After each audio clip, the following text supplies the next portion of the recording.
दोपहर का युद्ध, भीषण संग्राम।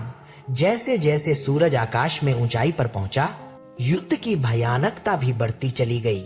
धरती पर लाशों का ढेर लगने लगा, रक्त की धाराएं बहने लगीं। कौरवों की ओर से पितामह भीष्म बाण वर्षा कर रहे थे। उनकी गति इतनी तीव्र थी कि ऐसा प्रतीत होता मानो आकाश से वर्षा हो रही हो। पांडव सेना बार बार टूट रही थी। भीष्म की गर्जना और उनके शौर्य के सामने साधारण योद्धा टिक ही नहीं पा रहे थे। उनकी आंखों में तेज और हृदय में धर्म की दृढ़ता थी। वे जानते थे कि वे धर्म की ओर नहीं है, लेकिन कौरवों के प्रति अपनी प्रतिज्ञा निभाना उनका कर्तव्य था। इस समय भीम ने प्रचंड आक्रमण किया। उन्होंने गदा उठाई और कौरव रथियों को चूर चूर कर दिया। उनकी गर्जना ने रणभूमि को कंपा दिया।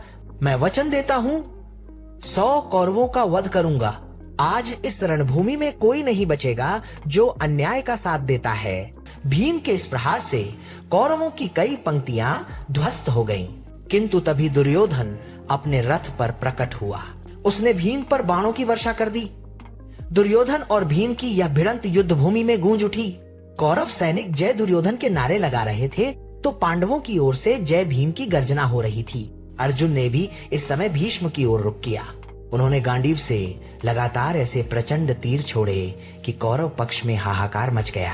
लेकिन अर्जुन जैसे ही भीष्म की ओर बढ़े, उन्होंने देखा सामने वही पितामह खड़े हैं जिन्होंने उन्हें बचपन में गोद में खिलाया था। क्षण भर को अर्जुन का मन डगमगाया, लेकिन कृष्ण ने उन्हें स्मरण दिलाया, अर्जुन, धर्म युद्ध में मोह का स्थान नहीं। तुम्हारा लक्ष्य अधर्म को पराजित करना है। अर्जुन ने फिर से संकल्प लिया और भीष्म पर बाण छोड़े। उन तीरों से भीष्म का रथ डगमगाया, किंतु पितामह अडिग रहे। उन्होंने गर्जना की, पार्थ, मैं तुम्हें आज परखूंगा। आओ, दिखाओ अपनी क्षमता। दोनों ओर से बाणों की झड़ी लग गई। आकाश तीरों से ढक गया। धरती कांप उठी। यह गुरु और शिष्य का अद्भुत संग्राम था। शाम का युद्ध, रक्तरंजित धरती। जैसे ही सूर्य पश्चिम की ओर ढलने लगा, युद्ध और भीषण हो उठा। दोनों पक्ष जान गए थे यह केवल शुरुआत है और अभी 17 दिन और चलना है। कौरवों की ओर से अश्वत्थामा और कृपाचार्य आगे आए। उन्होंने पांडव सैनिकों पर प्रहार किया और कई रथ नष्ट कर दिए। पांडवों की ओर से सात्यकी और धृष्टद्युम्न ने मुकाबला किया।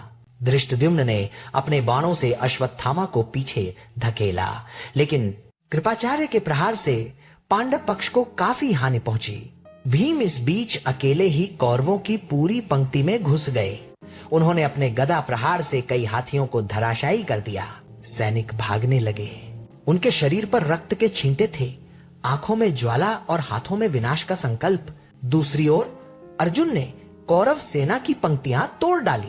उनके तीरों की गति ऐसी थी कि कोई आंख उनका पीछा ही नहीं कर पा रही थी। दुर्योधन को अपने ही सैनिकों ने समझाया, आज अर्जुन से भिड़ना उचित नहीं है, लेकिन दुर्योधन का अहंकार शांत न हुआ। वह बार बार आगे बढ़ता, पर अर्जुन के तीर उसे पीछे धकेल देते।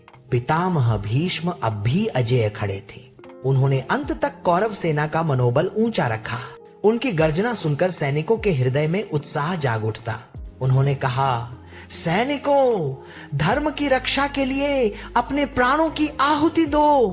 पीछे हटना कायरता है। सूर्य धीरे धीरे अस्त होने लगा। युद्ध का पहला दिन समाप्ति की ओर बढ़ा। धरती रक्त से लाल हो चुकी थी। हजारों सैनिकों ने अपने प्राण गंवा दिए थे। हाथी और घोड़े मृत पड़े थे। रणभूमि मानो शवभूमि बन गई थी। निष्कर्ष, पहले दिन का परिणाम इस प्रकार समाप्त हुआ। कुरुक्षेत्र युद्ध का पहला दिन।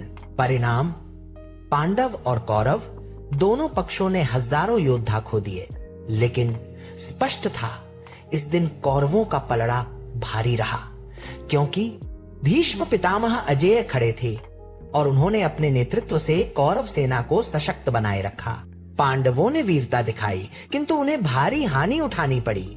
युद्ध का यह पहला दिन केवल एक आरंभ था। आने वाले दिनों में यह संग्राम और भीषण रूप लेने वाला था।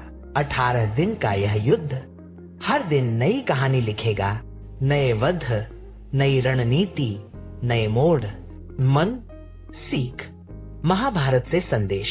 नरेशन धीमी गंभीर आवाज। महाभारत का पहला दिन हमें यह सिखाता है कि धर्म युद्ध में भी अपनों के प्रति मोह हमें विचलित कर सकता है। अर्जुन की तरह यदि हम अपने कर्तव्य से विमुख हों तो जीवन में असमंजस छा जाता है, लेकिन जब हम अपने धर्म अपने कर्तव्य को पहचानते हैं तो हर युद्ध में विजय संभव होती है। ये युद्ध हमें यह भी बताता है कि शक्ति और संख्या से अधिक महत्वपूर्ण है नीति और धर्म। पांडव संख्या में कम थे, फिर भी उनके पास धर्म और कृष्ण जैसे सारथी थे और यही अंततः उन्हें विजय दिलाने वाला था। तो यह थी कुरुक्षेत्र युद्ध के पहले दिन की गाथा, लेकिन यह तो बस शुरुआत थी। दूसरे दिन युद्ध और भी प्रचंड होगा। कौन सा पक्ष बढ़त बनाएगा, कौन सा वीर चमकेगा और कौन गिरेगा, जानने के लिए देखिए महाभारत युद्ध एपिसोड 2 दूसरे दिन की संपूर्ण कथा।